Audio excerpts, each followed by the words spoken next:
Hello, we've got 1 minute to go. Just checking the chat room. Can you hear me? Okay, that's good. Thank you. All right, we'll just wait 1 more minute. So for those who are here, my name is Brigette. I'm a medical oncologist from the Department of Clinical Oncology.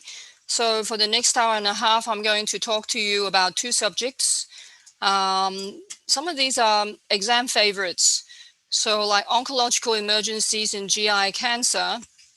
If you have any questions, you're welcome to just speak out loud, or you can use the chat room. But sometimes I may miss your message or messages.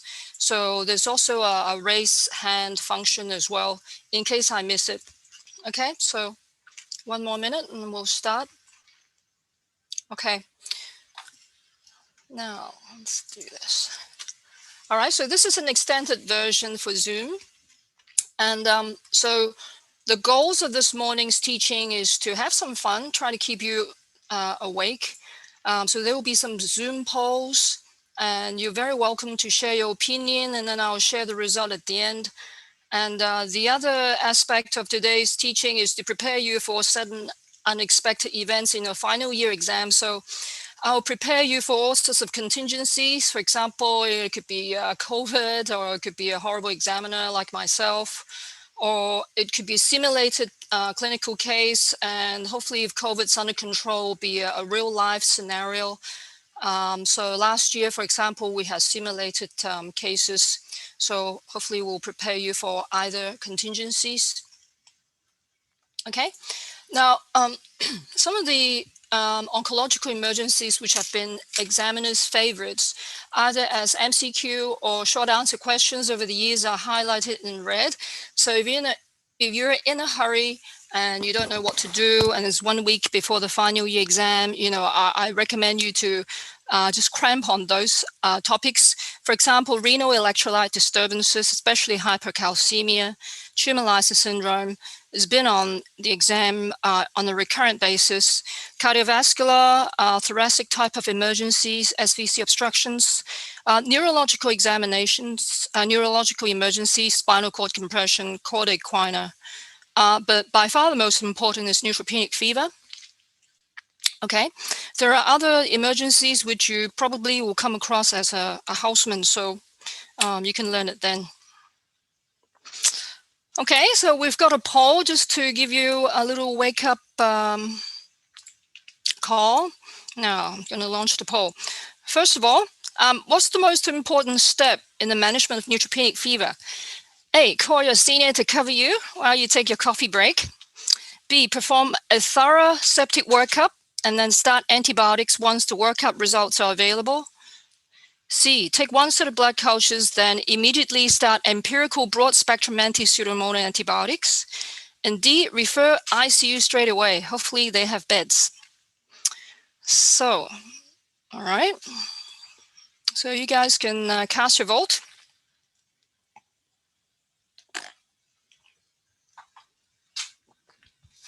All right, it's good. So all of you managed to stay awake. All right, I'll just wait till half of you have voted and I'll end the poll. Okay, so nobody's referred to ICU yet. Okay, I'm going to end the poll and share with you the results. So it looks like 98% of you are going to pass the exam with flying colors. Just to bear in mind, I guess this is really just a token false answer for entertainment purpose, right? So you wouldn't wait until the culture results are back, because the mortality rate of, say, septic shock from neutropenic fever is 50%. And less than 30% of patients actually have culture positive sepsis.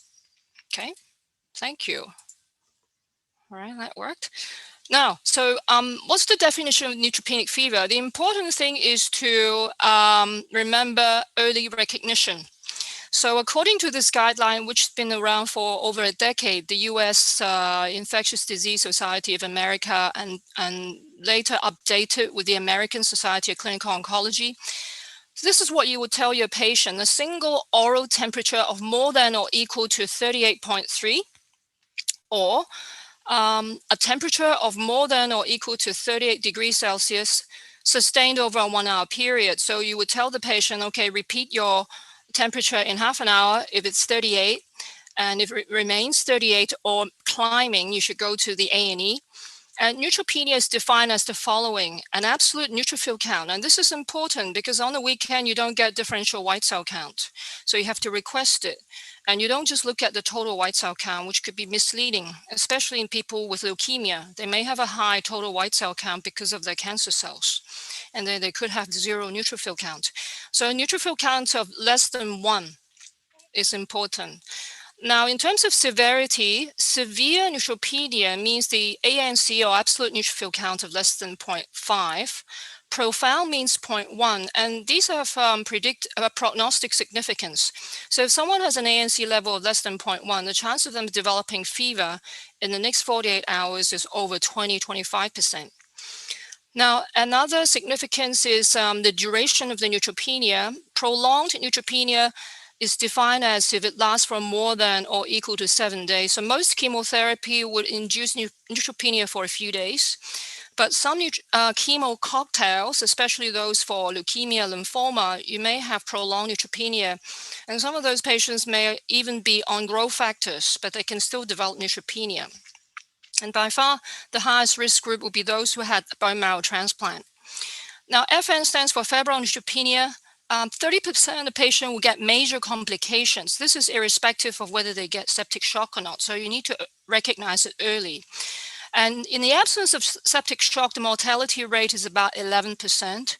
So you need to monitor them very carefully. But if they present with septic shock, then 50% will die. And you will tell the patient, if you have a fever, you have to go to A&E immediately. And then the triage nurse will assign someone to assess the patient within an hour, and supposedly they should start empirical antibiotics within that hour. And the reason why they die would be from complications of septic shock, like organ failure, enterocolitis, which means that your bowels are eaten up by your own bacteria, and you get ileus, perforation, and meningitis, for example, pneumonia. Only 30% of febrile neutropenics have positive blood cultures, and sometimes you may not even get an infiltrate on a chest X-ray if they have pneumonia because they have no white cells. So what are the risk factors for neutropenic fever? So I've highlighted them in bullet points. So the rate of fall of neutrophil count is important. Now, most chemotherapy, once you've given them the platelet count, will do a bungee jump down at the lowermost level, what we call the nadir, towards day 14 and day 15. But some chemotherapy, like taxanes that you use regularly for breast cancer, they may do a bungee jump earlier, maybe as early as day 3 or day 5. The other will be the duration and the absolute level of neutrophil, which I mentioned before, the number of doses of chemotherapy agents used, and also the type of cancers, as we mentioned, and the patient factors as well, and like organ dysfunction, medical comorbidities, nutritional status. And one of the recurrent confusions, which I've encountered in exam papers, are prophylaxis against neutropenic fever versus treatment. So you have to distinguish them. Now, cancer patients, especially hematological cancer patients, they often discharge home after chemotherapy with oral antibiotics. And these are for prophylactic purposes. They could be against bacteria using fluoroquinolones, or it could be against virus, acyclovir, or fungus. But remember, if they develop fever, they will still need to go to A&E, and you need to still change them back to IV antibiotics. Now, for treatment, before you would start considering treatment, the important thing is to assess the patient's prognostically. So step 1 will be recognition of neutropenic fever. Step 2 will be prognostication. Is the patient septic? Is he or she shocked? Okay. And then third step would be to consider this. So for high risk patients, which means patients who are septic shocked, then usually you would use 2 antibiotics, so the broadest as possible. And these patients usually have gram-negative sepsis. And for non-high risk patient, I wouldn't say low risk, for non-high risk, which means patients who are not in septic shock, you can get away with 1 antibiotic. And high risk patient may need to have ICU support. Whereas those patients who are not high risk, not septic shock, ambulating, the vital signs are stable, you don't need to refer to ICU. Okay, so how would you, what kind of antibiotics would you use? So first of all, reiterate the importance of assessing whether the patient is in septic shock or not. Number 2 is to immediately insert your IV, give the patients fluids if the patient is in septic shock, and then take 1 set of blood cultures while you're there and start empirical intravenous broad spectrum anti-pseudomonas antibiotics. So if this is a multi-choice or short answer question, if any one of these words are missing, especially anti-pseudomonal or broad spectrum, you don't get full marks. So for example, ciprofloxacin is anti-pseudomonal, but it's not broad spectrum. It doesn't have anti-anaerobic coverage.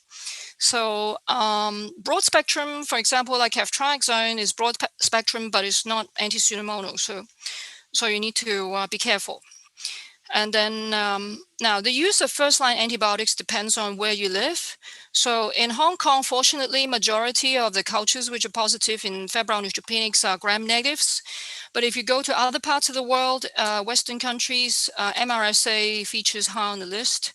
So let's go back to Hong Kong. So the first line is usually a single agent if the patient is not shocked. Penicillin, either piperacillin or tazobactam. So the trade name's called Tazocin. The other one is ticagrelin, which is not available in Hong Kong, or Timantin. Alternatively, if the patient has sensitivity to penicillin, you may get away with a cephalosporin, but it has to be a 3rd or 4th generation. Okay, so in a multi-choice question, if I put down a 1st or 2nd generation, is incorrect. So there are only 2 choices, ceftazidime or cefepime for the moment. For high-risk patients septic shocked, then you would add an aminoglycoside. If someone has anaphylaxis to penicillin or significantly renal impaired, you may consider a 2nd-line agent like a carbapenems, ertapenems, meropenems, imipenems. So gram-positive coverage is indicated if there is suspicion of gram-positive infection, like erythematous looking central venous line, or maybe you have a positive culture, someone with a skin abscess. Now, usually what you would do is you would observe the patient for 48 and 72 hours, make sure you maintain hydration, urine output, monitor the vital signs. But if the fever continues beyond this window, make sure you consider other unusual agents like fungus, virus, mycobacterial infections, or other rare organisms like mucormycosis. Apparently in India with the Delta COVID, there's a surge of this infection by mucor, which is very rare. I've seen it a couple of times. Is an environmental agent, usually start off in the nasal sinuses, and those patients may present with like a facial cellulitis, and they die rapidly. It invades straight into your brain. Very bad. So this is an algorithm from the Infectious Disease Society of America guideline.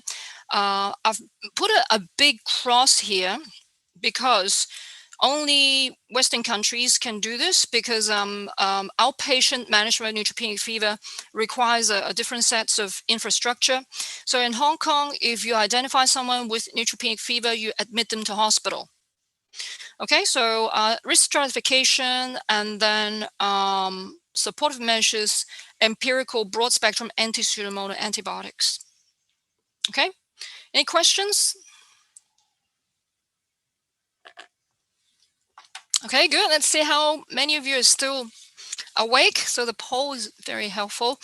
I'm going to switch gear and talk about thoracic emergencies, and which one of the following diagnoses is not Okay, so there's only one correct answer, which is a false answer. A common oncological emergency presenting with acute shortness of breath, so superior vena cava obstruction, pericardial tamponade, a collapsed lung due to bronchial obstruction from a large tumor, pulmonary embolism, or escaping from a group of 20 medical students who all wish to perform a respiratory examination on the patient. Okay, so stop sharing results. Okay, we go to question number 2. Launch poll. All right, cast your vote just to make sure you're still awake. So last time we had about 60% of students still awake. All right, we've got 49 students, okay, 59 students still with me. Okay, that's good. That's pretty good. Okay, I'm going to share results. All right. Oh, thank you. All right, you guys have a sense of humor. That's nice. So you can all be oncologists. Nice. Okay, I'm going to keep going. All right, so oncological emergency, case-based. Okay, I have students who said they prefer case-based presentation. So I've got one for you. 60-year-old man with facial edema and dyspnea. In fact, I took one group of you upstairs, but don't swamp to see the poor guy with basically florid SVC obstruction. He gave a very good story of having a puffy face and then puffy upper limbs. So smoker for many years, this patient, chronic cough for 1 month, increased shortness of breath for 2 or 3 days. If you see someone like this in A&E with very dim light and very chaotic, noisy environment, make sure you have proper exposure, because if you don't, you are going to miss these collaterals. So the unfortunate patient up in the ward have exactly the same degree of collaterals. Having collateral vessels is actually a good thing, which means that the SVC obstruction has progressed sort of subacutely, and they have time to open up these collaterals, so they're supposedly less life-threatening. I find the best location to look for these would be over the clavicles, and also their bilaterally distended jugular veins, loss of the waveforms. Now, some students, a couple of years ago in a multi-choice question, we have a similar scenario, and they mistaken this as cardiac tamponade.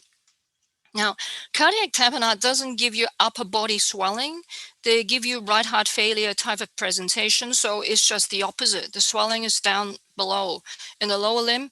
And also cardiac tamponade has hypotension. Okay, but they both have distended veins, but tamponade doesn't have facial edema. Now, people with SVC obstruction may or may not get an apical mass. So the presence of an apical mass doesn't automatically tell you that this is SVC obstruction. All they may have is a little bit of hilar prominence. Okay, and so this is a slit-like SVC here on a CT scan. Okay, so and this is important. Clinical signs of SVC obstruction in order of prevalence. Facial edema first, okay, and then distended veins, and then collateral veins on a chest wall, and maybe some arm swelling. So the reality is most patients present with facial edema and dyspnea. And even if you don't have all the signs and symptoms of this particular syndrome, you need to have a high index of suspicion. Over the last decades of my career, I've never come across someone who has a complete SVC syndrome, except the poor chap upstairs who's pretty florid. 80% of SVC obstruction are due to cancers. Some of them are from benign causes like catheters, thrombosis. So if you have a Hickman or central venous catheter, which has been thrombosed with or without phlebitis. And why do people die from SVC obstruction? The horrible way to remember it is a bit like asphyxiation. Okay, so the head will just go big and blue, and they die of stridor or laryngeal edema, and then finally they succumb to cerebral edema.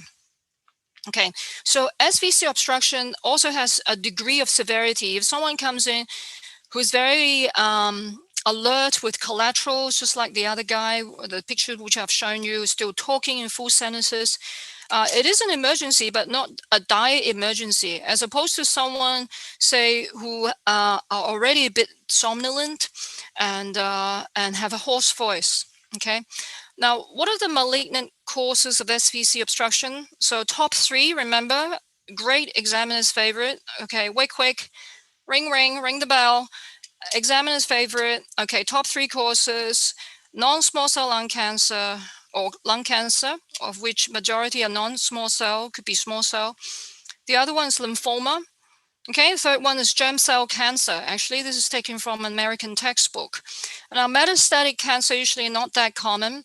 Thymoma, we're looking at malignant thymoma, not that common. Mesothelioma, I've never seen it.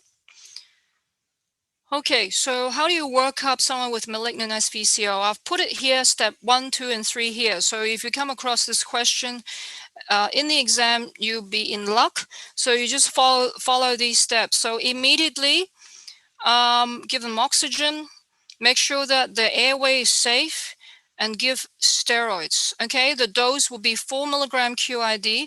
Oncologists love steroids. Steroids are very useful for a couple of oncological emergencies. So SVC obstruction, neurological compressive syndromes, increased intracranial pressure, but not cardiac tamponade. Okay, steroids don't work. And hypercalcemia, steroids only work for steroids sensitive tumors. Okay, so number 2, diagnostic workup. You start off with something like blood test, imaging, and then biopsies. So blood tests will be epithelial cancer markers, germ cell markers. Imaging, don't forget a simple chest x-ray, CT chest. If you're worried about solid cancer, you can just use a fine needle aspiration for cytological diagnosis, which means that you can just diagnose based on cells. Okay, easy. But if you're worried about lymphoma, then it's a bit tricky because you need to have big chunks of tissue.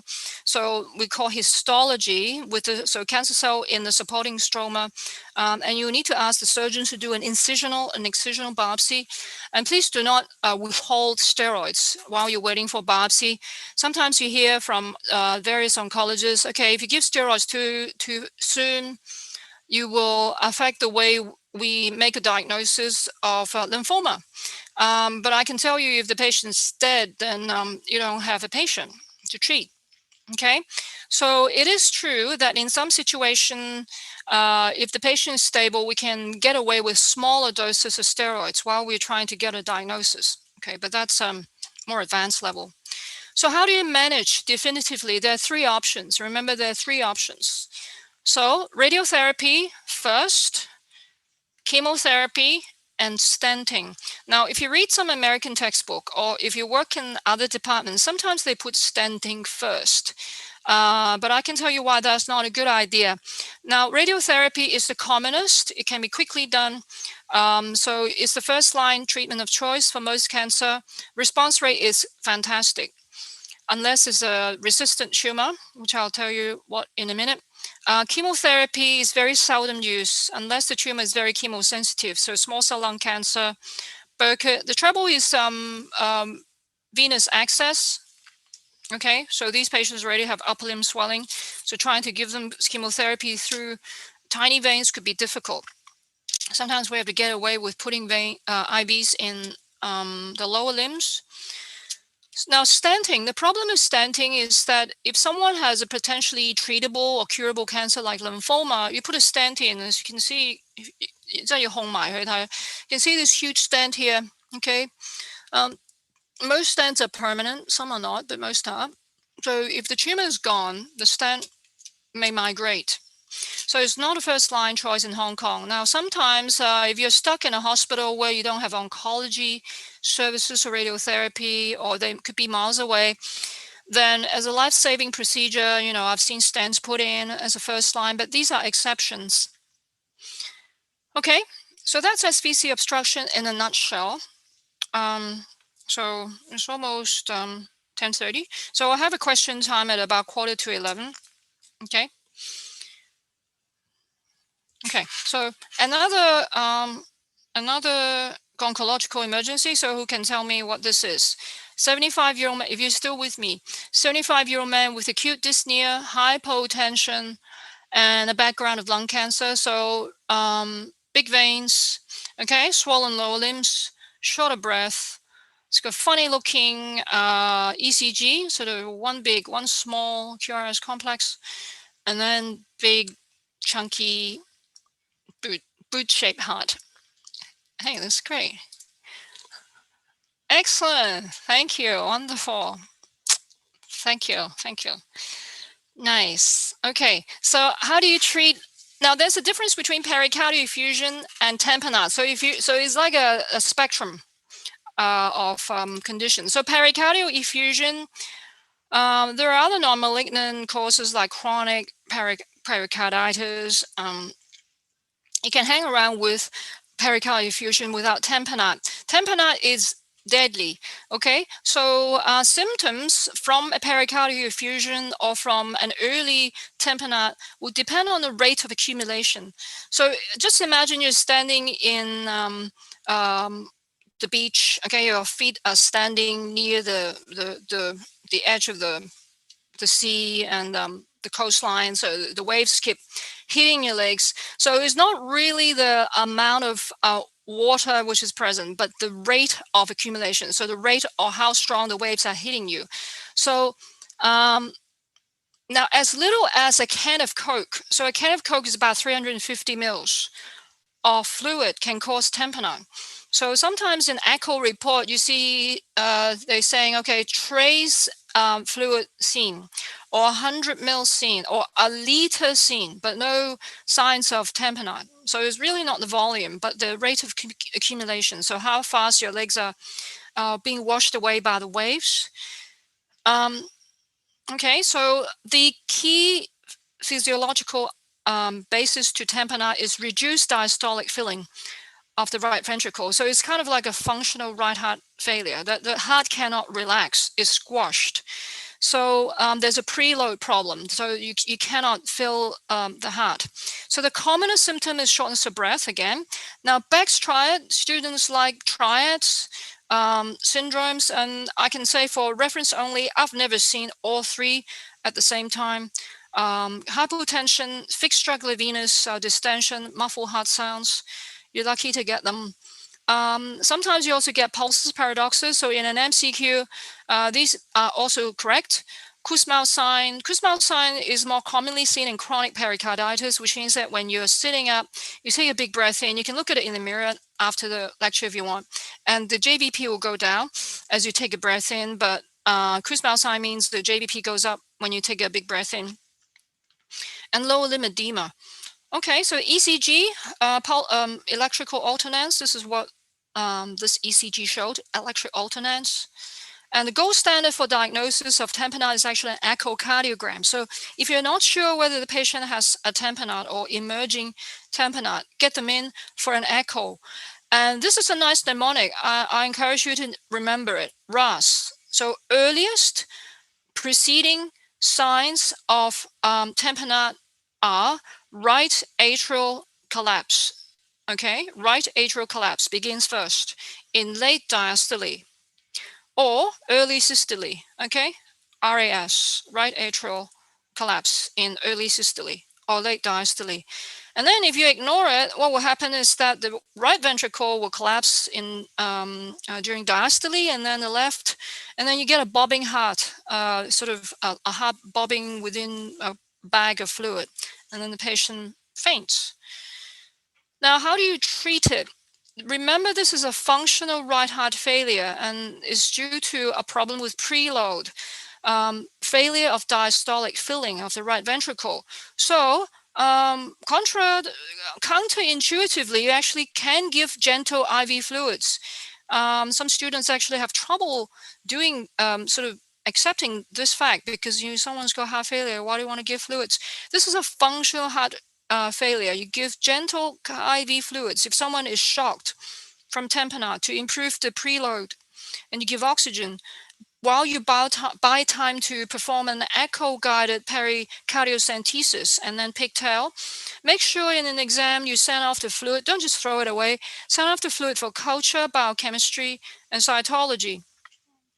And remember, you can have infections as well, okay, mycobacterial infections. and cancer, treat the underlying cancer. Now, when do you do a pericardial window? Pericardial window is always an elective procedure, and it's done under GA. So that's why I put it last. Pericardial window if it's recurrent. Okay, any questions? Doing well. So as the poll suggests, we're going to talk about some neurological emergencies. So what is the most common scenario of malignant cord compression? Back pain, sensory level, limb weakness, AROU, and having an MRI appointment in 2 years or 1 year time. I'm going to stop sharing the result, go back to the arrow, go to the third poll and launch. Okay, see how many of you are still with me. Last time there were about 60 something students, which is nice. Okay, got 18, 23. There are 100 of you. Okay, that's great. This is better than last year. Last year probably stopped short of about 30. Got 55 responses, 57, 58, 59, 60. Okay, I'm going to stop there. I'm going to share the result. This is very interesting. So yeah, MRI appointment in June 2021, join a club. This will be my first answer. No, in fact, the correct answer is back pain. Okay, this is the most common scenario. Sensory level, limb weakness, RLU, half and half, hit and miss. Okay, I'm gonna get that out. All right. Okay. So now, in order to understand the presentation of cord compression, you need to understand the pathogenesis. Okay, and I've highlighted here that 90% of cord compression, remember we're talking about cord, is associated with bone lytic change. That's because of hematogenous spreading of cancer cells to the vertebral body, and then the vertebral body does a concertina type of collapse, and then the tumor just go. I don't know whether you've ever had lava cake. Yeah, it's like squashing a chocolate lava cake, and then the chocolate just rushes in, compressing the spinal canal, causing extramedullary compression. So it's usually extrinsic compression. Now, occasionally, about 10%, they can be very sneaky. Sneaky means they would enter through the back door, through the neuroforamina. And in those cases, like patient with paravertebral mets, you don't get lytic change. So you can be misled by a normal bone scan, for example, or normal plain X-ray. So a normal bone scan doesn't exclude the presence of cord compression by soft tissue. And sometimes you get direct intraspinal, intramedullary metastasis. That's not common. Usually occurs in people with primary CNS cancer. So that's intramedullary. The cause of malignant cord compression, remember 5 causes because you've got 5 fingers. It's easy in an exam. If you're sort of anxious, can't recall, just remember lung, breast. Okay, lung and breast cancer, top 2. For male, prostate as well, so they account for majority of cases. Others will be hematological malignancies like myeloma, Hodgkin's lymphoma, non-Hodgkin's lymphoma, renal cell cancer, and NPC. Okay, now I find this very helpful. This is an anatomical diagram of the spine in black, in bony spine. And then you have the spinal cord in gray, and then you have the spinous processes. The point of showing you this is to explain why, as an oncologist, if someone has like a collapsed T9 and the sensory level, say a couple of levels below it, we always not just treat the spinal cord at the sensory level, we always encompass a couple of levels above and below it. The reason being is the clinical sensory level and the X-ray collapsed vertebral level are not very accurate guide. The sensory level in red, okay, so here if you look at the cervical spine, the sensory level and the bony level actually correspond, but anything else below it, say if you look at T8, if you see a T8 collapse, verbal body, and then you get a sensory level a little bit lower than that, the sensory level is always below the bony level or the compressed level, okay? Remember, the sensory level is always a bit stretched down. Okay, that's good. Now, the other thing is chorda equina versus conus medullaris syndromes. These are lower motor neuron syndromes. They're not chord syndromes, and they present differently. This is a nice schematic diagram of where the spinal cord ends, roughly just below L1. So the junction between the chorda, which are just nerve roots, and the cord is the conus. So the conus control perineal functions, so sphincteral, erectile functions, and whereas the conus doesn't control power. So if someone has a chorda equina syndrome, which actually encompass the conus, these patients will present like this. Okay, this is chorda equina syndrome here, conus medullaris. Chorda equina syndrome, they will have more extensive sensory loss. They have loss and ankle jerk, and also weakness as well. But then, if you look at conus medullaris syndrome, they can still walk to see you. It's just they go into AROU, they have a non-perineal area, and the reflexes are maybe equivocal or present. Okay, so I've summarized here is in your download, compare and contrast chord, conus, and chorda syndromes. I'm not going to dwell on it too much, but I'm just going to highlight in red. So if you're in bedside teaching and I ask you what is the salient feature of chord compression, you will say this. Okay, so you will expect to see lower motor neuron deficit at the level of the compression, and then upper motor neuron signs below that. Okay, so if someone has a C6 or chord compression, for example, you lose your C6 reflex and C6 muscle power, you get a C6 sensory level, and everywhere below that you get spastic paralysis. Conus medullaris, you get both upper motor neuron and lower motor neuron signs, but basically it controls sphincteral or potent or erectile functions. And chorda equina, you get a reflexive or flaccid paralysis.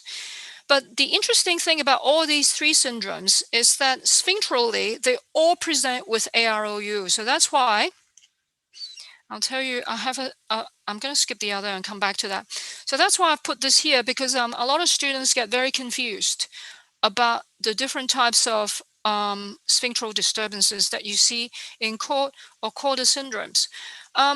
I think the best way is to just think of it as a single syndrome, a collection of what we call neurogenic bladder.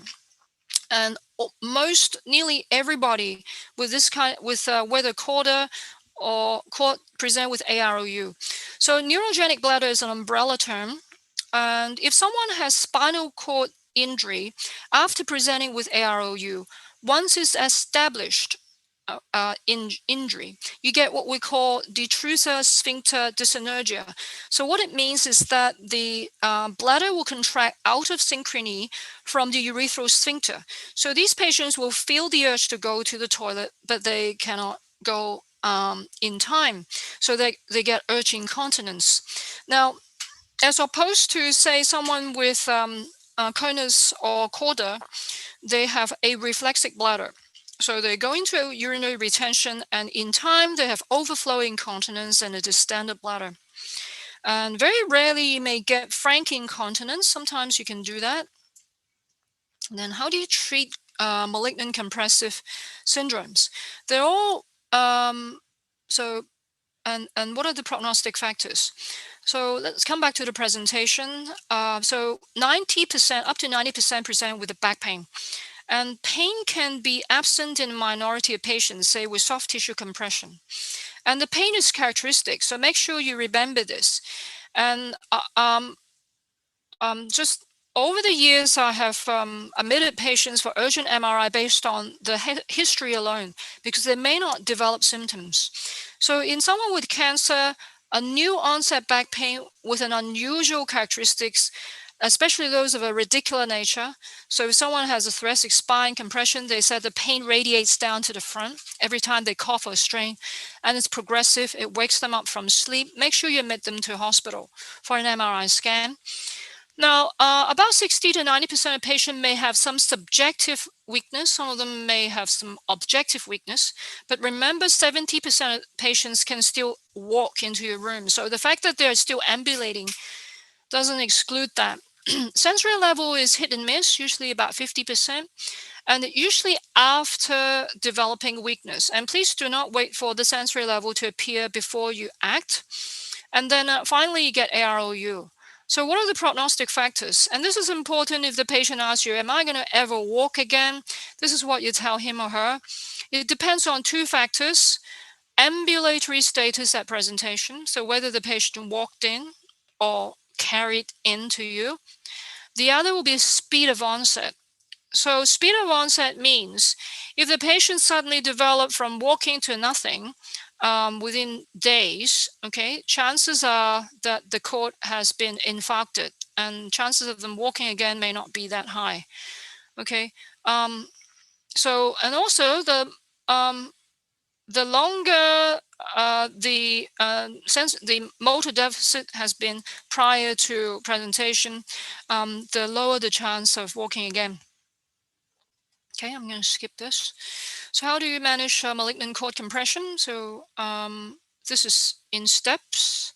So step one, 好多時俾 lecture 俾what teaching 嘅時候咧，我一問呢個問題 ，how do you manage malignant cord compression？ 你哋一去 MRI 先咯。Yeah, don't do that. Okay, so in a short answer question, always put down initial support. Okay, so these patients may need a catheter and high cord compression, like in a C345. There's a mnemonic C345 keeps the diaphragm alive. They can actually die, so they may need to be intubated. So if their diaphragm is paralyzed, so you need to take care of the vitals. The next will be initial investigations. Don't jump to the MRI. MRI is the gold standard of investigation, by the way. So in an MCQ, if I say MRI whole spine is the gold standard investigation, that is correct. But if you are looking at a short answer question, don't just write down MRI spine full stop, because you lose a lot of marks. Make sure you do some initial investigations. A plain X-ray is very useful. Remember, 80% of patients are associated with a lytic bone change on X-ray. Blood tests, tumor markers. Now, other imaging modality, for example, if someone cannot have an MRI, you can do a CT myelogram, which is an old-fashioned way of looking at the spine. And then you can consider bone scan, PET scan for systemic staging, but they are not gold standard. Gold standard is MRI, and I've highlighted here whole spine. Remember this, don't be stingy. It's the same cost to the taxpayer, because if you just MRI the affected spine, you're going to miss 30 to 40% chance of multiple silent cord compressions. Does the initial being given steroids and PowerPoint? Yeah, coming. Thank you. Yeah, it's here. Thank you. Thanks for keeping me awake. Yeah. I'll tell you. Yeah, the steroids first. In a minute. This is more initial workup. Now, so this is an MRI appearance of a cord equina compression, and this is a cord compression. So here you have destruction of the vertebral body, as well as here, completely compressed. So if you get a plain X-ray, you would see that. So you see the cancer, the tumor compressing posteriorly. All right, okay, thanks for putting this in the context. So after the initial assessment, this is the treatment. So you would put the catheter in, give them, assess the airway, you arrange the test later on, but make sure you start the steroids ASAP. Without going into a lot of detail, remember 4 milligram QID, oral or IV. So always, it's the same steroid dose that you can use for cord compression, increased intracranial pressure, and also SVC obstruction. Okay, higher dose is not going to work better. If you suspect lymphoma, if patient is stable, you may consider lower dose steroids, but this is really more advanced level. But remember 4 milligram QID, and this is more like an exception, giving lower dose of steroids. Now, the bottom line is, are you going to use surgery or radiotherapy? So the answer is they're both good in terms of randomized control study. It all depends on a couple of factors. First of all, patient factors and tumor factors. Is the patient fit for surgery? Is the spinal cord stable? If someone has like a high spinal cord compression with an unstable spine, then you may err towards the caution of doing a surgery and also uh, stabilization. The other will be radiosensitivity of the tumor. Everything else is sensitive except the following: melanoma, sarcoma, renal cell carcinoma. They tend to be resistant.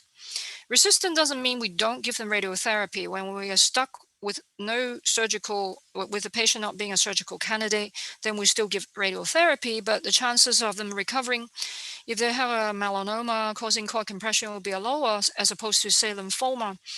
Now, the third bullet point here is if you need tissue diagnosis and also resources availability, surgery may be more advantageous.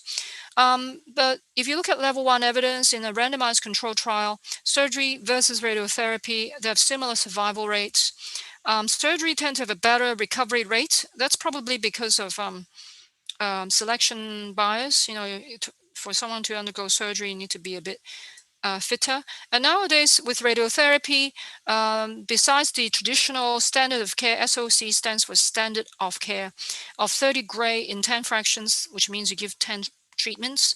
Others will be stereotactic treatment using just a single fraction. Okay, so in summary, if someone has a malignant cord compression, after the initial vital sign stabilization, management AROU, make sure you start steroids and then investigation. Okay. Now, okay, we got a poll here, which means that we're going to talk about electrolyte disturbances. We've got about 45 minutes because the presentation is supposed to end at 11:30. So which one of the following is a known consequence of malignant hypocalcemia? So COVID-19 infection, prolonged QT interval, short-sightedness, and nomophobia. So a gold medal for anybody who knows what this is. And finally, renal failure.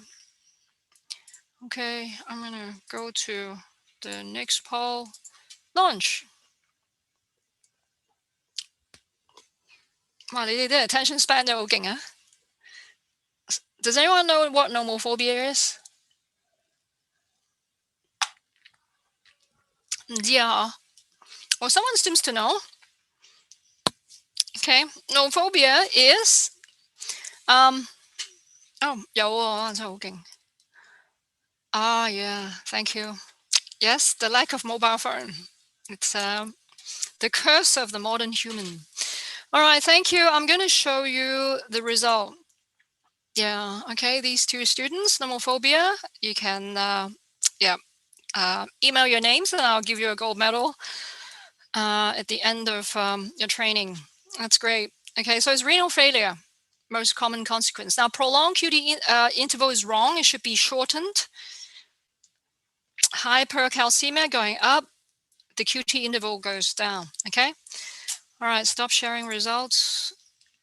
Go. All right, this is going to be on exam, folks. Just remember this. Okay, just stick it in your brain. Osmosis, whatever, photographic vision. Just do it. So how do you define severe hypercalcemia? Remember, it's not just the number, it's also the clinical significance. So I remember there have been 2 exams, short answer question, the scenario, read the scenario. The scenario is someone with kind of like a moderate level of hypercalcemia, trick, but then presenting with renal failure. So even though digitally the calcium level is only in a moderate level. So by the way, severe hypercalcemia is more than 3.5. The patient actually presented with renal failure. So that's severe hypercalcemia. Shortened QT interval. And by the way, these patients don't usually die of arrhythmia. Okay. Hyper K, yeah, they die of arrhythmia. Hyponatremia, they die of CNS syndrome. And calcemia, kidneys. Okay, don't get it wrong. So hypercalcemia of malignancies, they're all in the textbooks. Usually is due to a paraneoplastic phenomenon. Ectopic PTH, most classically people with squamous cancer, so squamous head and neck, squamous lung. Sometimes lymphoma due to like a vitamin D analog production, osteolysis. Now, how do you treat malignant hypercalcemia? The important thing is step by step. So first of all, assess the severity. Mild cases can be treated as an outpatient with just hydration and some bisphosphonates. Now, if someone has severe hypercalcemia with, say, renal failure, step one is, for God's sake, don't give bisphosphonates. Calculate the creatinine clearance. Hydrate first, always with normal saline. Okay, because normal saline helps helps tubular excretion of calcium. So two important things: restore the GFR and give normal saline. Okay, and don't rush into the bisphosphonates, because if you read the manufacturer's instruction, you have to keep the creatinine clearance at least above 25 before you can prescribe it. If you want to drop the level acutely, use calcitonin. And the other thing is saline diuresis has no place in oncology. Okay, it may be useful in non-oncological causes of hypercalcemia. And remember, after giving bisphosphonates, renally adjusted dose, by the way, it takes a few days to work, and be patient and do not repeat multiple doses less than the 3 weekly interval stated in the manufacturer's insert. Now, denosumab is a RANKL inhibitor. It may be considered if someone has refractory hypercalcemia despite above measures. And finally, don't forget, treat the underlying cancer.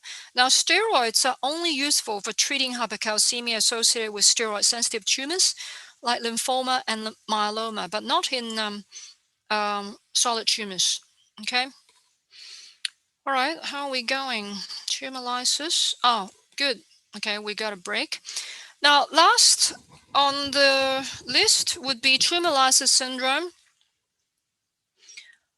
Oh, got a question. Do we need to consult dental before bisphosphonates? This is very good. Okay, the answer is this is a very nice question. You guys still awake. That's nice. So, prolonged repeated use of bisphosphonates to prevent bony complications. Yeah, you need to make sure that the patient doesn't have underlying dental infections, okay? Because there's a small risk of jaw necrosis. I've seen it once. It's just terrible. It's a non-healing fistula, and they need to have bone grafts. They couldn't speak properly. They couldn't eat. But that's only with repeated use as a prophylaxis. As a once-off use for the treatment of hypercalcemia, you don't. Okay, thank you. Voilà. Tumor lysis syndrome. So now, number one, what is tumor lysis syndrome? Tumor lysis syndrome, as outlined here, there's a look. Even when I was in training, I've never heard of Carol Bishop classification, but I know you guys like tables, so I put it here. So remember, this is how I remember tumor lysis syndrome. Everything goes up, including your blood pressure. Everything goes up except the calcium. This is how I remember it. Okay. So the urate goes up, potassium goes up, phosphate goes up. Now the calcium could be normal or down. So the trick question is, if the calcium is down, do you replace the calcium? The answer is, unless the patient is symptomatic with, sort of carpal spasm, cramps, because you can induce nephrocalcinosis. Okay, do not be tempted to replace it. Now, the mechanism of tumor lysis syndrome is that there's acute tubular necrosis, so ATN, caused by accumulation of uric acid. So those tumors with very high risk of tumor lysis are often those tumors with a high LDH, which means high cell turnover, like Burkitt's lymphoma, small cell lung cancer, acute leukemia. So for those cancers, we would give tumor lysis prophylaxis. Now, absence of a factor like absence of a hypercalcemia, hyper K, for example, does not mean it's not tumor. So you have to have a high index of suspicion. So next time when you're a houseman, someone call you, oncology ward, they're not making pee, can you come and see them? Make sure you ask, have they had recent chemo within the last 24, 48 hours? Now, just like neutropenic fever, we have prophylaxis versus treatment, and students get confused. Just remember there are 3 drugs, okay, for tumor lysis syndrome. 2 of them are for prophylaxis, 1 of them is for treatment. So allopurinol, febuxostat, they're for prophylaxis. And for other aspects of prevention will be prehydration.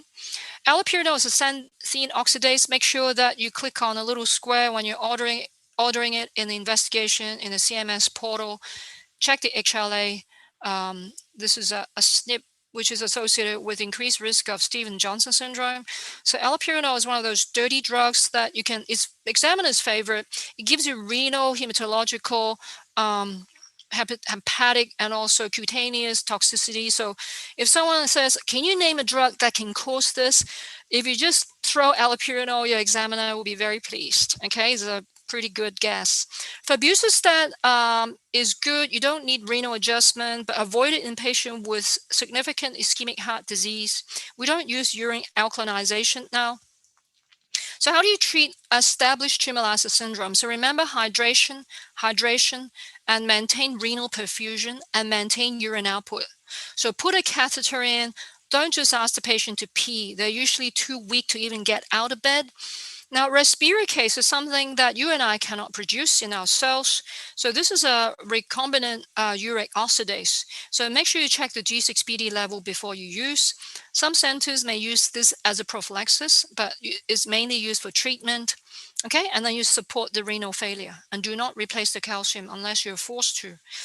Okay, so any questions before I switch gear to GI cancer?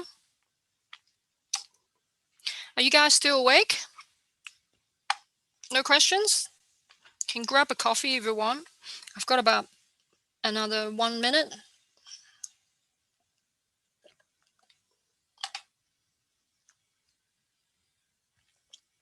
No questions? 好似有一個未答係咪？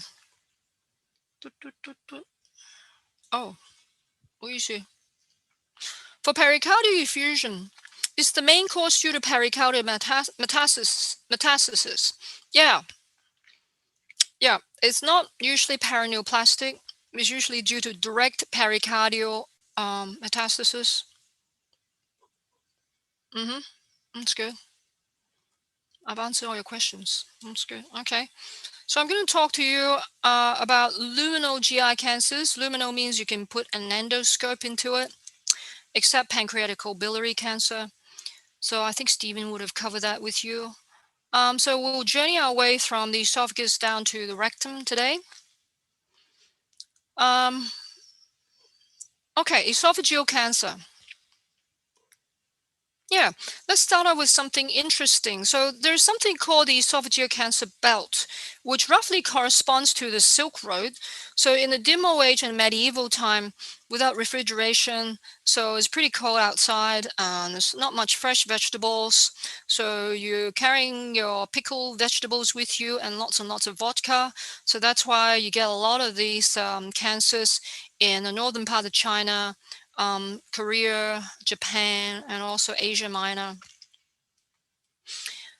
Okay, so trivia aside, so the median age of presentation is elderly. So a tumor, and by the way, by the time when someone tells you, you need to call the GI on-call team quickly, and don't just get an elective OGD. The patient will be dead in about 3 to 6 months if you don't do anything about it, because the tumor would have stenosed the esophagus lumen for about 70-75% when the patient complains of dysphagia. So it's a bad thing.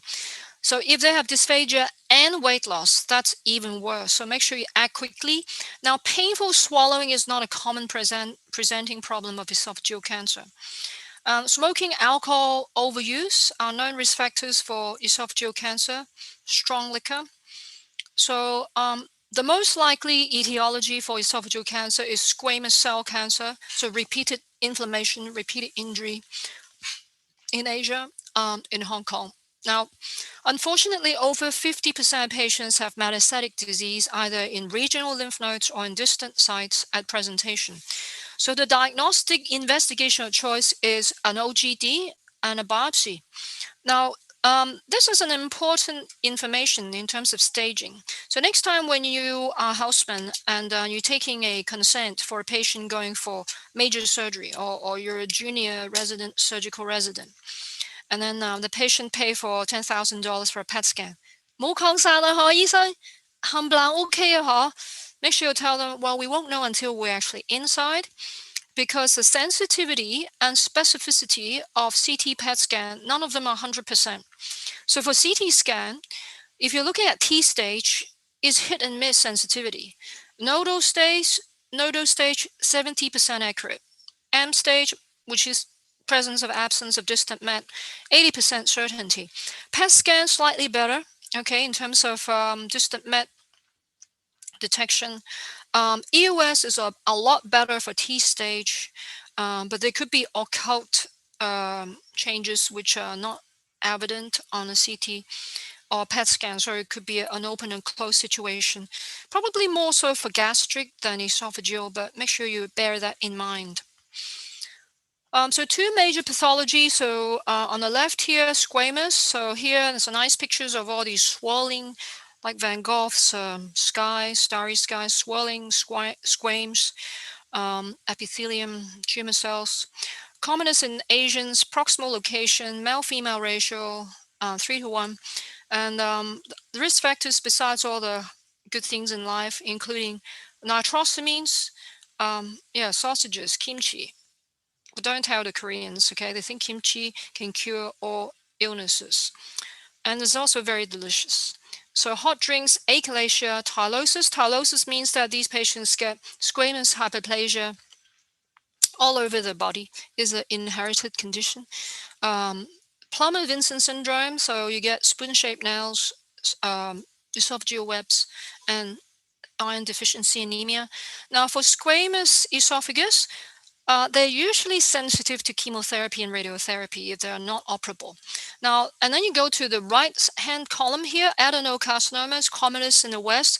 So in your mind, have this picture of a Caucasian person. Usually they have a problem with reflux esophagitis, overweight issues, and there's a rising incidence.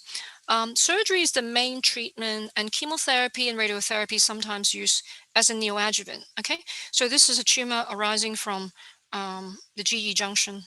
Okay, our lower esophagus. That's the stomach here, and usually arises from Barrett's esophagus. All right, how do you treat? Now, if an oncologist asks you how do you treat certain cancers, for all solid tumors, we use TNM classification. Okay, probably some exceptions and variations for germ cell tumor, because germ cell tumor, they have different classifications. Everything else, we use TNM classification stage 1 to 4. So stage 1, 2, 3 usually means the absence of distant mets. Distant met stage 4 means they're beyond cure, and the objective is to make sure that they can swallow. So the best way to make someone swallow again is to put in a stent with balloon dilatation. That's the fastest, quickest way.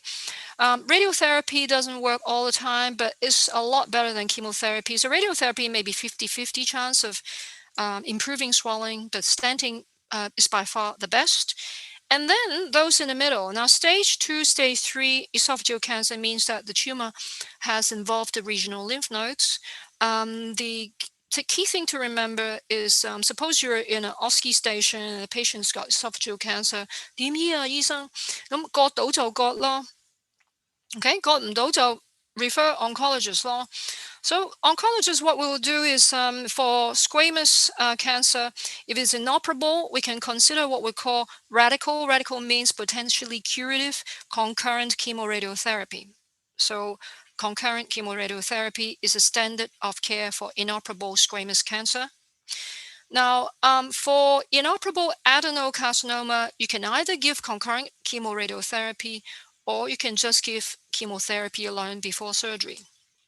Okay? Okay, so I'm going to go to the stomach, and this will be a last poll. Which one of the following is not a scientifically well-described risk factor of gastric cancer? Alcohol, smoking, family history, H. pylori infection, and E, which is a very disturbing observation which I've made over the last few years. There's an increased incidence of medical students eating over-the-counter junk food at certain fast food outlet, TDS, 3 times a day for over a year. Okay, so that's a very disturbing phenomenon. Launch poll. Okay, so which one is incorrect? I'm trying to modify your behavior here. This is working very well.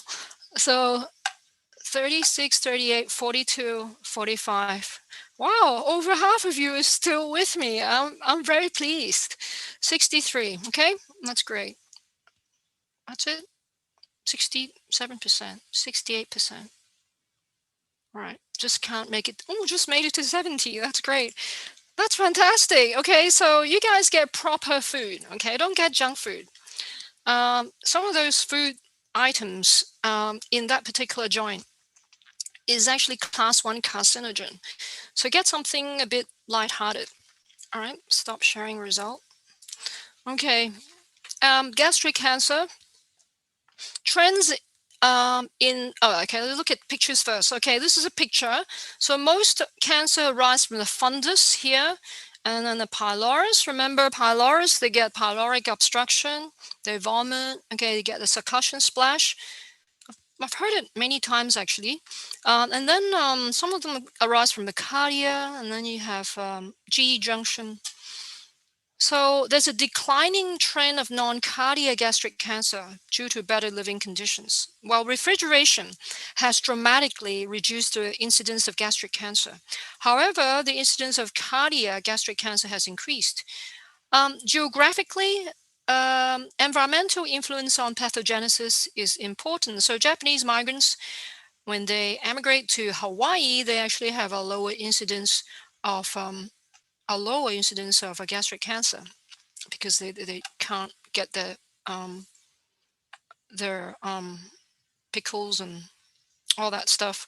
So hereditary syndromes, for example, there's a diffuse gastric cancer syndrome due to, this is the E-cadherin, this is a gene encoding E-cadherin, CDH1, and Lynch syndrome, Putz-Jaeger syndrome, we saw it once last year, a poor guy died of gastric cancer, FAP and others. Okay, they had these sort of characteristic spots, pigmentation on the lips. What are the risk factors of gastric cancer? This is a favorite of examiners in multi-choice question. So H. pylori accounts for 90% of non-cardia gastric cancer. Now, this New England Journal article published last year tell us that of 16,000, 1,676 subjects aged between 40 to 65 years from Korea, Japan, and China who were afflicted with H. pylori infection and also with more than one first-degree relative gastric cancer. They were randomized to eradication versus placebo. The rate of gastric cancer actually was dramatically reduced. Okay, 1.2% versus 2.7 with an amazing hazard ratio of 0.27. So remember that eradication of H. pylori does reduce gastric cancer risk. Okay, new data. Chronic PPI use as well. This is from a colleague who works in Hong Kong U. Okay, also contribute to increased risk of gastric cancer. So don't just dish that PPI to a patient without asking why. Pre-existing gastric conditions, as outlined here, dietary, lifestyle factors, family history. Now, what are the different ways of classifying gastric cancer? You can classify based on pathology and also endoscopic appearance. Now, and a favorite exam question would be MCQ. What are the different pathologies of gastric neoplasms you would expect to find? So 90 to 90% are just common old garden adenocarcinoma. Very rarely you can get lymphoma, GIST, carcinoids, or mixed tumors, adenoacanthomas or squamous. Very unusual. So usually in GE junction, sort of higher up, more proximal. Other ways of classifying gastric cancer could be endoscopic, histological.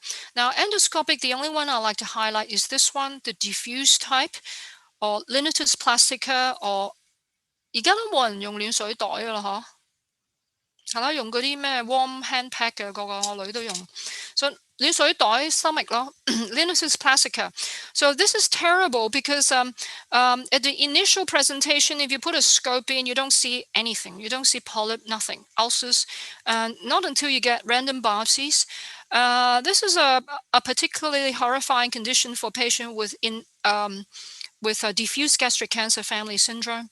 They usually present with linitis plastica. I have a friend, unfortunately, her husband belongs to that predicament, and they have to have regular random biopsies through OGD as a surveillance. It's quite a scary thing.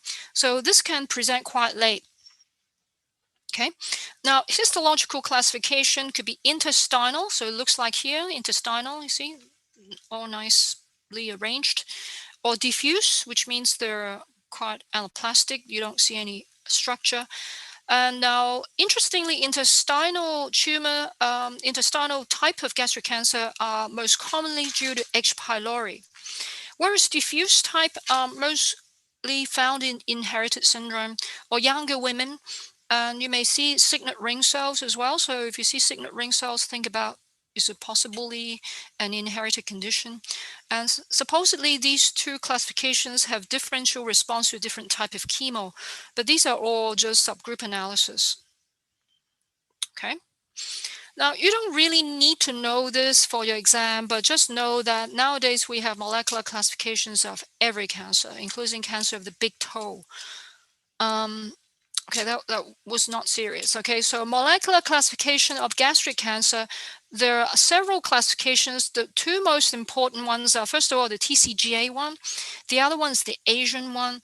So basically what you need to know is that they're classified based on presence or absence of EBV. So both those patients with EBV positive gastric cancer tend to have a better prognosis, and they tend to respond to immunotherapy a lot better. And then the other class will be those with microsatellite high disease. And then the others. So the others will be those who are driven by certain oncogenic drivers like CDH1 mutations, those associated with chromosomal translocations. But I'm not going to go into that in detail. But just to let you know, this exists. It's cool if you mention it in an exam, if you're going for a gold medal. So prognosis, remember, it's all based on the TNM stage. And this is a prognostic table from the America. By the way, survival of gastric cancer is the best in Japan. So this is America. So you can imagine, you can cross a line here. As soon as you have distant metastasis, your chance of survival is pretty dismal, less than 5%. And then those who are lying in between with nodal metastasis, it depends on the number of lymph nodes. The chance of survival beyond 10 years, beyond 5 years will be less than half if you have extensive nodal involvement. So that's why a good surgeon, it's very important. A good surgeon would have a more comprehensive lymph node dissection. Well, I'll tell you in a minute. So what are the patterns of failure? This is important to remember how gastric cancer is treated. So about half of those patients will fail in the local regional area, which means that after you remove the tumor, they will have lymph node recurrence near the gastric pad. And then about 26% will have distant failure. 咁所以咧就好緊要咧，做完手術之後咧就要睇個 margins 啊、lymph node 啊咁咯。咁就 because local regional failure is such a big deal, that's why after surgery nowadays, in the old days, we would give combined chemoradiotherapy. So let's look at treatment. For those without distant mets, stage 1, 2, 3, the first line of treatment is surgery.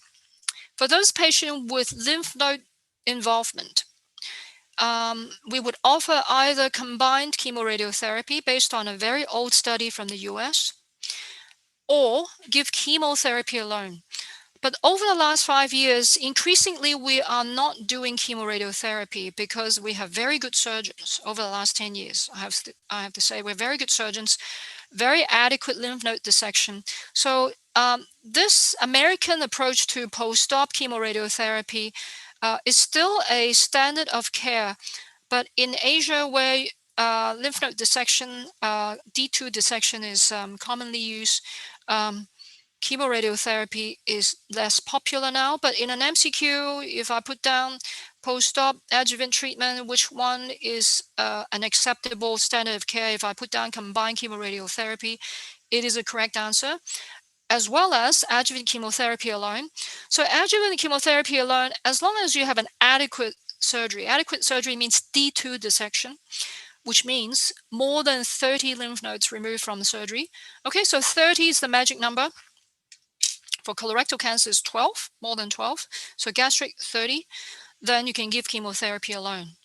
Now for distant mets, people with distant metastatic disease, metastatic gastric cancer, nowadays we need to perform some molecular markers, which are standard of care.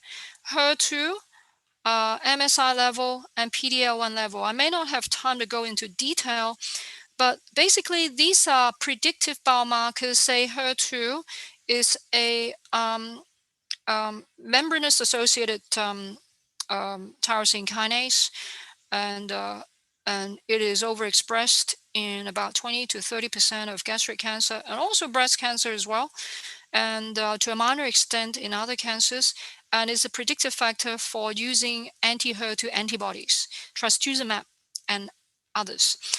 Now, PD-L1 is a protein, and it's a predictive marker for using anti-PD. PD stands for programmed cell death receptor. L stands for ligand. So PD-1 inhibitor. So PD-1 is a receptor. PD-L1 is a ligand, binds to the receptor. So if you have an antibody targeting PD-1, now it's a standard of care for some patients who overexpress this protein. And MSI, mentioned before, is a marker of sensitivity to immunotherapy. Now, what is D2 dissection? Highlighted in here in red. So D2 dissection means that nodal station 1 to 11. So a picture here. So 1 to 6 nodal stations are the perigastric one. So 11 will be those associated with the big vessels. Only the Japanese does D3 dissection. And it's controversial whether you need to be that extensive. So D3 means you also do the para-aortic lymph nodes as well. Okay, we have 15 minutes left. Yeah, small bowel tumors. I'm going to go to small bowel tumors. So small bowel tumors, some of them can be functional tumors. This is a case of a patient taken from the web, 50-year-old woman with chronic diarrhea. And remember, if you have a small bowel tumors, or if you suspect a functional tumor like carcinoid, ask about diarrhea, weight loss, and shortness of breath. And in this particular syndrome, which is carcinoid syndrome, they get flushing as well. I had the pleasure of witnessing one of these episodes while I was during a consultation. And this elderly man in his 70s suddenly blushed in front of me. And I thought, I checked my clothes, make sure I wasn't sort of indecent. And I thought, why is he blushing at me like that? It's very creepy. And then his eyes went all red. I thought he was about to cry. He was having a carcinoid attack. So it's pretty florid. And then small bowel tumors. This is a barium follow through. We don't do that anymore. So it's a stenotic tumor affecting the small bowel. See the arrows? Okay, so carcinoid syndrome, the most common symptom is actually the flushing attack. Others will be lacrimation and conjunctival edema. It very rarely occurs, carcinoid syndrome, in the absence of liver mets. So usually if you have carcinoid syndrome, you can bet your bottom dollar the patient has distant mets.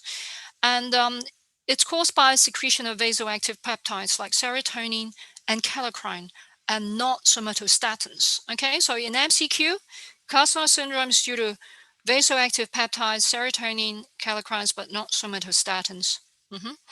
So urinary 5-hydroxy indole acetic acid is sometimes used to monitor, or sometimes used to confirm the diagnosis of carcinoid tumor. And you can use octreotide to palliate the symptoms. And nowadays, for patients with carcinoid syndrome or neuroendocrine tumors, there are targeted therapies available. So I'm going to go through colorectal cancer. So colorectal cancer, the natural history is pretty predictable. You start off with a polyp, so that's why you have screening, because you can detect the polyp and prevent colorectal cancer.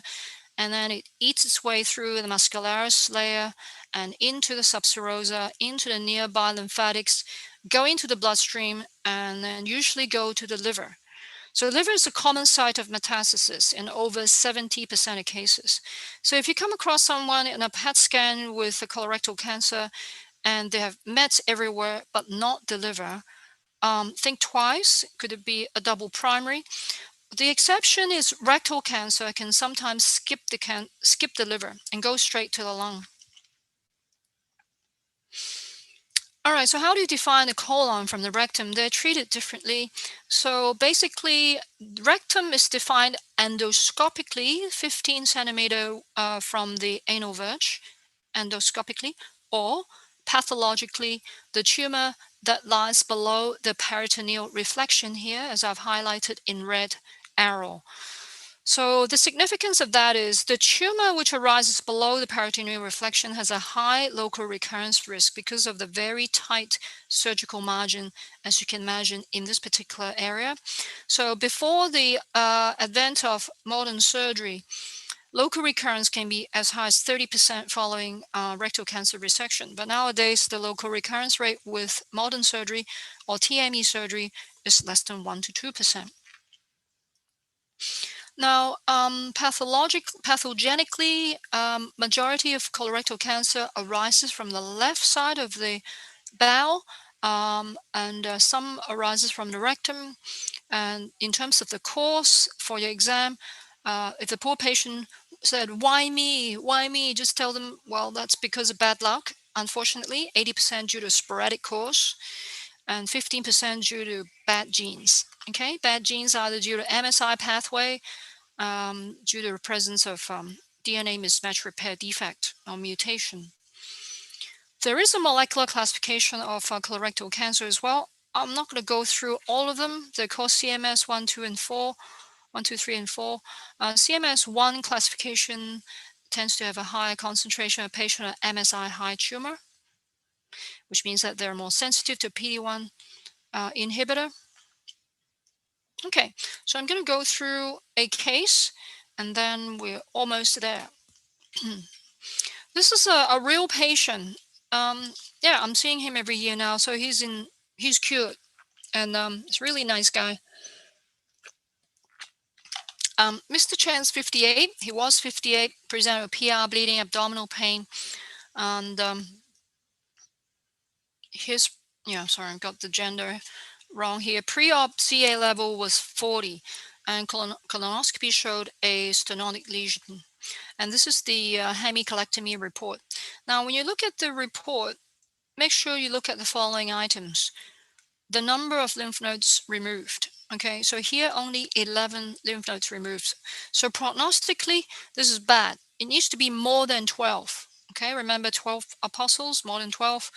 Other prognostic factors including a presence of extramural or lymphovascular invasion, which means you can see cancer cells invading into neuromuscular bundles or vasculatures, and also the TNN stage. So this patient will have a fairly high chance of relapse and will need post-op adjuvant therapy. Now, post-op oncological management of colon cancer. Remember, the sacred number is 12. And interestingly, for right-sided cancer, besides the number, you also need to do a comprehensive mesenteric lymph node dissection as well. So lymph node removal is an important part of colectomy. And remember the CAA level, which is very commonly tested, may take 4 to 6 weeks to return to normal after surgery. And that's because it has a half-life of 3 to 4 days and it can be variable. So 千祈唔好手痕咯。個病人做完手術之後咧，唔夠1個月咧，翻嚟做個 CA， 佢可能唔會 normal 嘅。咁個病人又哇要問好多樣嘢，係咪你即係切漏啲嘢啊咁樣？So make sure you wait, okay? At least I will wait for 2 or 3 months before I will do the first CA level. And now remember, for patient with stage 3 colon cancer, there's level 1 evidence that the use of 5-FU-based chemotherapy for 6 months as an adjuvant therapy. Adjuvant means there's no macroscopic disease left after surgery. You're simply giving chemotherapy as a prevention to lower the risk of cancer. So the magnitude of benefit is you reduce the cancer-related mortality by up to a third, okay? Now, controversial for people with high-risk stage 2 cancer, which means they don't have lymph node affected, and then they have big local tumors, T3, T4 tumors. The use of chemotherapy may be controversial. Okay, I don't think I have time to go through ctDNA, but interestingly, for stage 2 colon cancer, nowadays you can look at cancer cell circulating tumor-derived DNA as a prognostic marker, so it shouldn't be affecting practice, but still research-based. Now, this is also a real case. So Mr. Yao is also completely cured now. 59-year-old man presenting with bowel obstruction. You can see a bowel obstruction, and also perforated bowel. So it looked like pretty nasty disease. And then a CT scan showed a apple core lesion in the sigmoid, CA through the roof, and a CT scan showed multiple inoperable liver mets. 如果我做學生嘅時候咁樣見到咧，通常就揾 palliative care 啦，冇嘢搞啊。But nowadays, what you would do is you refer to the oncologist. So it's pretty good business now to do oncology. You're very welcome to contact us. So RAS mutation test, we did a RAS mutation test to see whether the patient is suitable or not suitable for certain type of antibody. So since the patient has no RAS mutation, RAS, by the way, is one of the very first oncogene discovered and is a marker of drug resistant to anti-EGFR antibody. So because of this, we started the patient on chemotherapy 8 rounds only, together with an antibody, and so which rendered his liver mets operable, and now he's remission for 10 years. Okay, we get chocolate every year. It's nice to get chocolate from the patients every now and then. Oligometastasis from colorectal cancer is not a death sentence. Okay, so roughly about 30% of patients will be cured after liver met resection. So over the last decade, I've seen a dramatic change in mentality, okay, amongst my colleagues from various disciplines toward cancer patients. When I was a medical student, so my colleagues think that cancer patients are wasting taxpayers' money, and they, you should spend your money elsewhere. And of course, attitude change over the years, especially when the next of kin have cancer and they ring you up and want you to help them. So change in attitude can sorry, 我揀書, bye bye. I thought I diverted that, sorry. This is embarrassing. Yes, I like the almonds from 330. It's very healthy. Don't eat junk food. Almonds are good for you. So, okay, now I'm almost finished. I have finished. Prognostic and predictive biomarkers used in the treatment of metastatic colorectal cancer. I've highlighted the ones here with the ticks. So RAS mutation testing is now standard of care. BRAF mutation testing.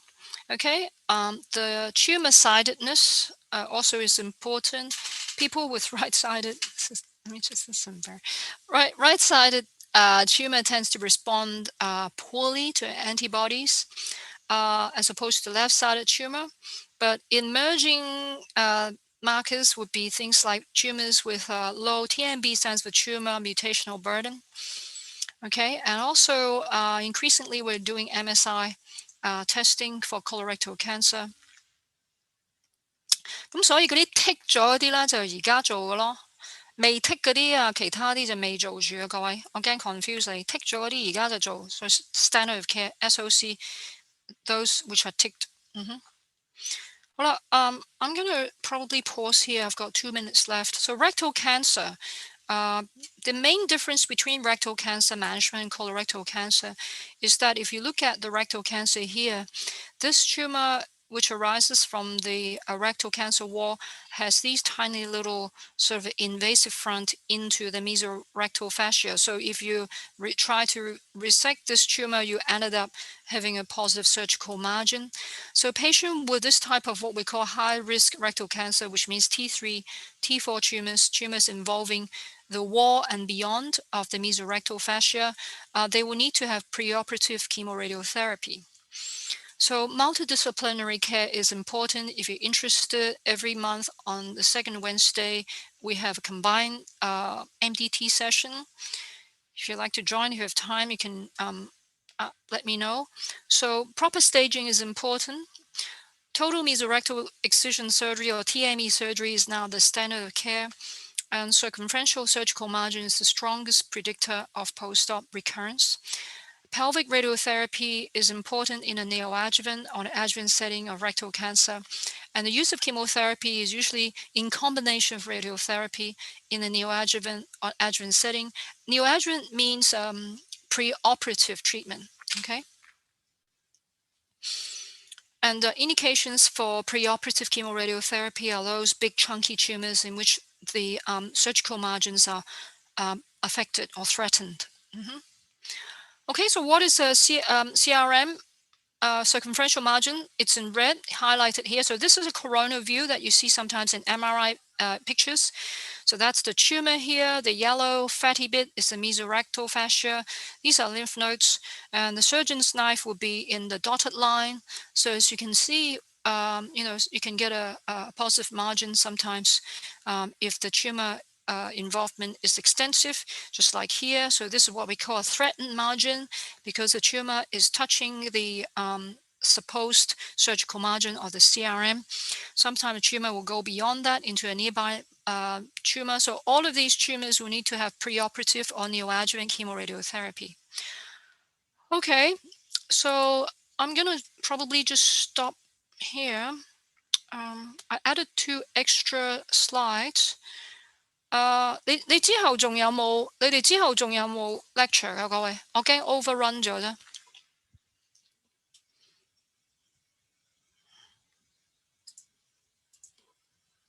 OK， 咁好快啦嚇，唔該。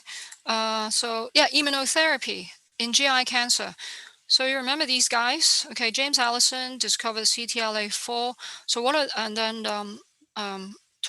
Tasuku Honjo discovered the PD-1 and PD-L1 axis. So what are these? These are immune checkpoint proteins. They basically are used by your physiological cells to protect yourselves from an overactive immune response. So basically, if you are encountering a virus and these proteins dampen your immune response to the infection so that you don't die of cytokine storm. And so this is a dendritic cell, which is an antigen presenting cell. That's a tumor in blue here. That's a T cell. So all over these antigen presenting cells and tumor cells and the T cells, there are these immune checkpoint proteins. So CTLA4 is here, PD-1, PD-L1, and they all modulate the T cell to make sure it hits the right target. So nowadays you can have antibodies against those immune checkpoint proteins. And I've added this for this year's teaching because you guys are so keen on oncology. So some of the validated biomarkers, including MSI, as I mentioned before, tumor mutational burden, which is assayed by next generation sequencing platforms, PD-L1 protein expression. So you can nowadays give MSI high tumors irrespective of the tumor origin. So we call that tumor agnostic indications. And you can there are antibodies which are now FDA approved to treat these tumors. By the way, in terms of GI tumors, the tumors which have a highest incidence of MSI high status will be gastric, and then small bowel cancer, and also colon cancer. Esophageal squamous cancer, for example, immunotherapy is now recently approved for first-line treatment of recurrent and metastatic disease in combination with chemo or in subsequent line. And gastric cancer, GE junction, for those patients with positive PD-L1 protein expression, you can combine immunotherapy with chemotherapy. And colorectal cancer for MSI high tumors. So why do you need to test MSI tumors?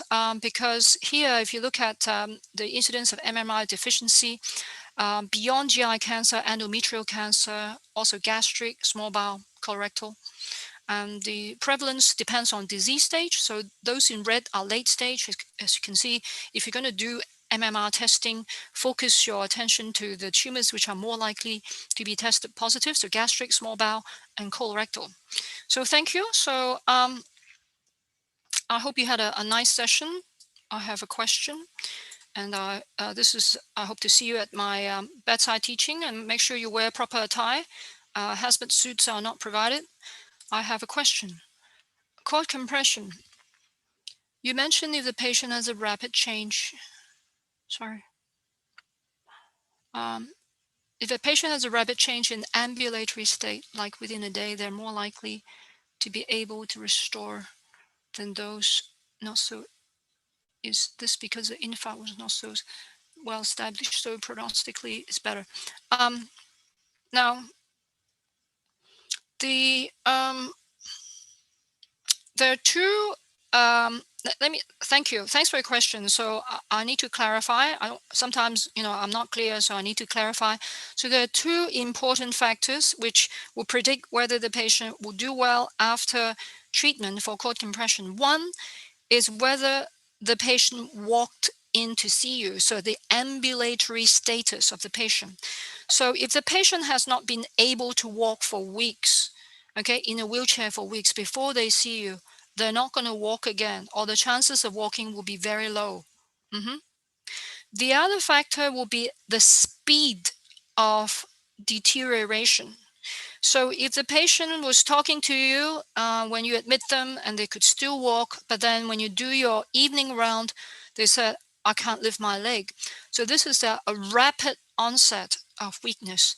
That's an indication of cord ischemia or infarction, and that's bad news. So those patients are likely not to walk. So you can easily confuse the two. Okay, so the ambulatory status of the patient and the speed of deterioration. Okay, I hope I've answered that question clearly.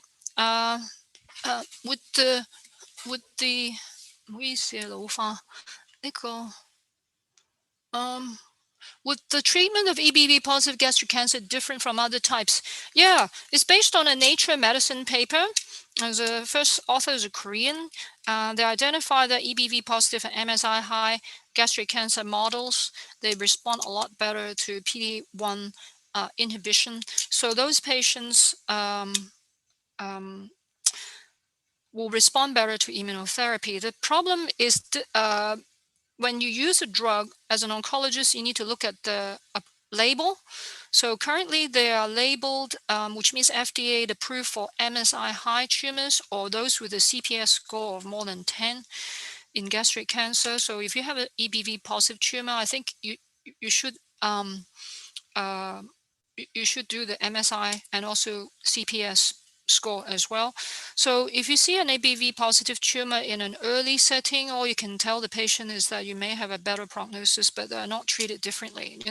It's a very good question because can you de-escalate treatment for those patients? I mean, if they have no positive disease and you remove them, can you not give them chemoradiotherapy? We don't know. So perhaps you would like to explore that when you become an oncology trainee. You can run your multi-center study.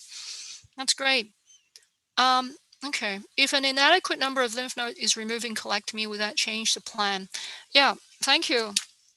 So the answer is yes. So suppose in that case, actually, now suppose someone comes in with a T3 tumor, colorectal cancer, and then lymph node sampled only 6, and 0 out of 6 lymph node removed. So this is an inadequate lymph node dissection or sampling. And the first thing you need to do is not to point your finger at the surgeon. The first thing you need to do is to speak in a nice way to your pathologist and say, 可唔可以幫我睇清楚可能割出嚟嘅嘢？Okay, sometimes it could be they haven't done the proper examination, and this won't happen in X-ray hospitals. Okay, and most private hospitals. Okay, they're pretty good. They're very methodical. So yeah, so if someone has a stage 2 cancer, but then due to inadequate lymph node dissection, there's probably no point sending them back to the surgeon for a reoperation. For those patients, we would give them chemotherapy. It's a negative prognostic factor. OK， 咁我應該答晒啦，各位。唔該晒。OK，thank you，拜拜。